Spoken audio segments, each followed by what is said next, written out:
Welcome to Jonas and the Mountain Journeys, a series of 8 10-minute readings from my visionary novel, Jonas and the Mountain, a Metaphysical Love Story. I'm your host, author Janis Harper. In this segment of this podcast, we'll meet the three main characters. In this second episode, I'll read Chapter 3, where we meet the psychic teacher Anamika. Before Anamika became who she is in India, she lived in Vancouver BC, Canada, and was Anna. On the brink of adolescence, Anna began having nightmares, night terrors really, that opened her to an unusual understanding of reality. And she spent the next years trying to live in the world with this new understanding, this access to knowledge, mainly by finding ways to hide what she knows. In this episode, we glimpse Anamika's past and what brought her to India.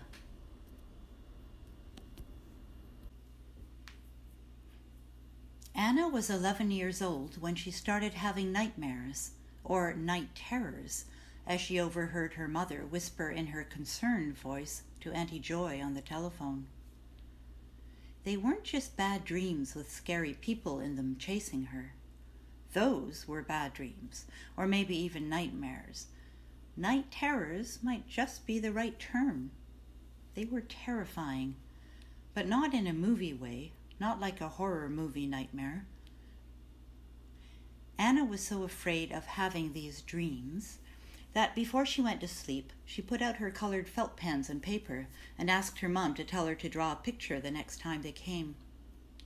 She knew she'd need help to get her out of her scary place and back to normal. Her mother had been bringing Anna to the living room to look out the window at the city lights of Vancouver as a way to get her out of it. But it didn't help.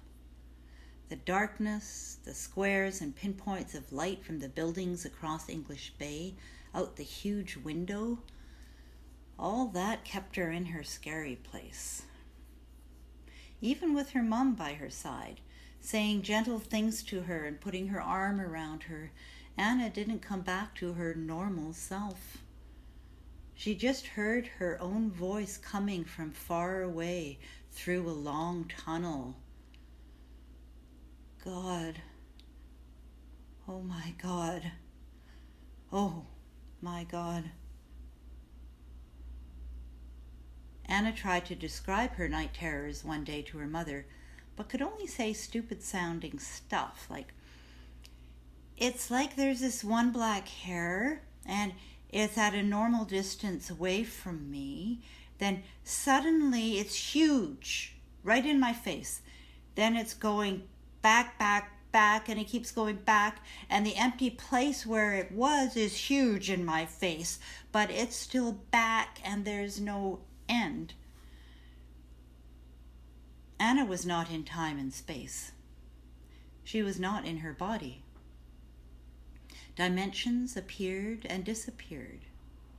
She glimpsed infinity. And when she did, of course it was too immense, too huge for her perceptive faculties. Waking up didn't take her out of it because it wasn't really a sleep dream state. And she was overwhelmed because she didn't know what was happening to her. And that was the most frightening part.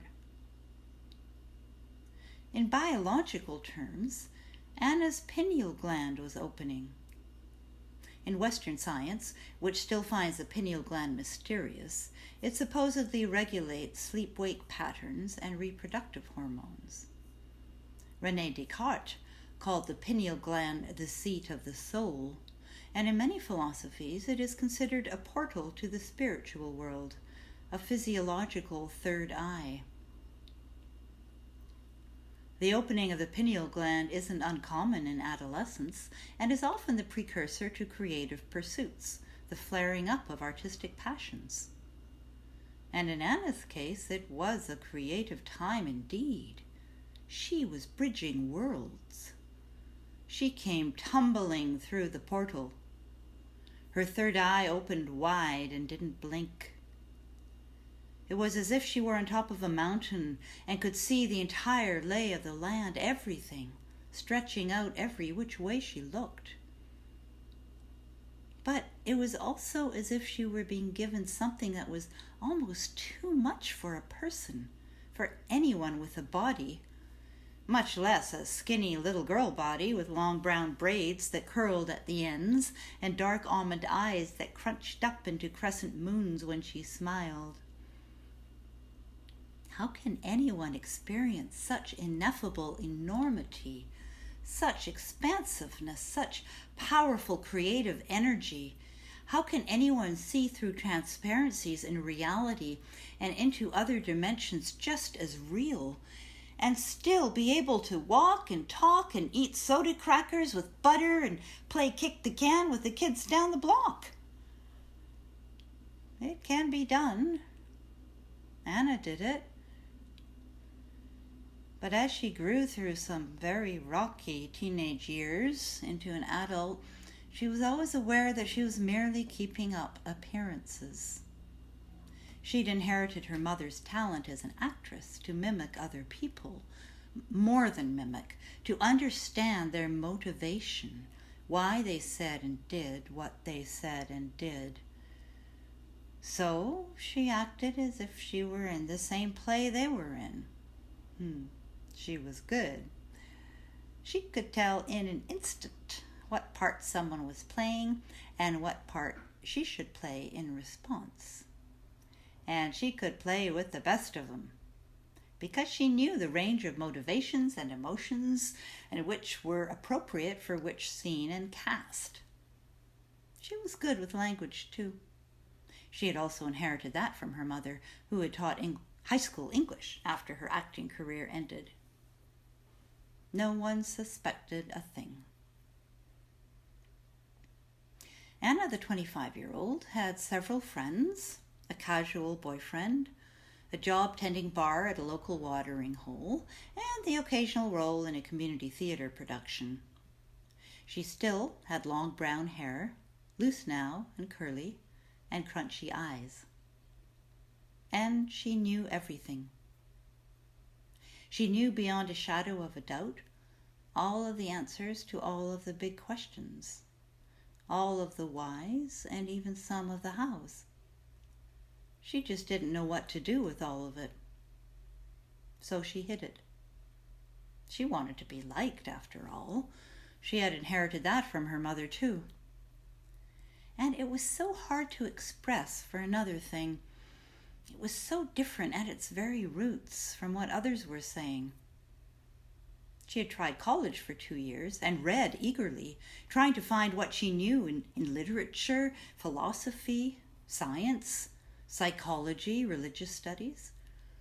Anna was an excellent student and asked many good questions. She certainly looked like she was on an academic path. She then turned to the mystical and heretical, the metaphysical, the spiritual, the paranormal. Her friends saw the books on her coffee table. She certainly looked like she was on a spiritual, maybe even New Agey path. And she did find bits and pieces of what she knew to be true in various places. Eastern spirituality, Western mysticism, ancient Greek philosophy, neuroscience, quantum mechanics, metaphysics, channeling. For Anna wasn't on any kind of path. She was retracing her steps, doing it backwards. As much as it looked that way to others, Anna was not looking for the truth. She already knew it, of course.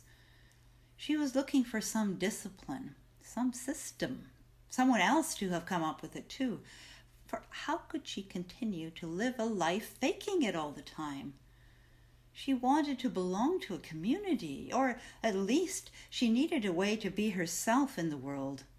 Being able to point to something else and say, yes, I'm that too, would be nice and normal. She'd have someone to really talk to. She began to envy religious people and political activists.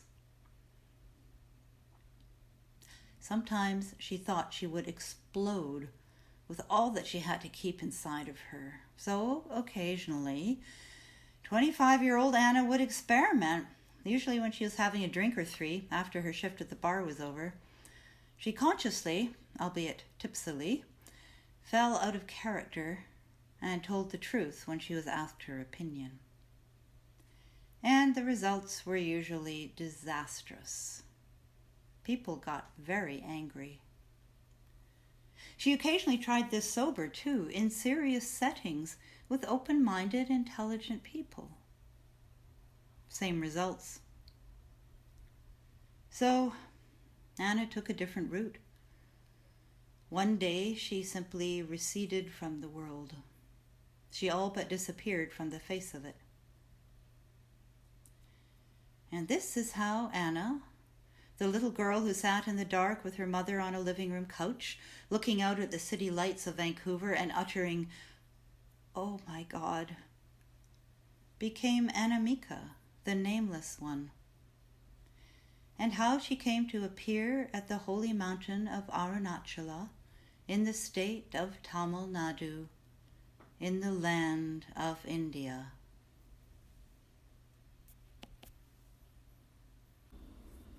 Thank you for joining me on Jonas and the Mountain Journeys. I'm your host, Janis Harper, author of the novel Jonas and the Mountain, a Metaphysical Love Story.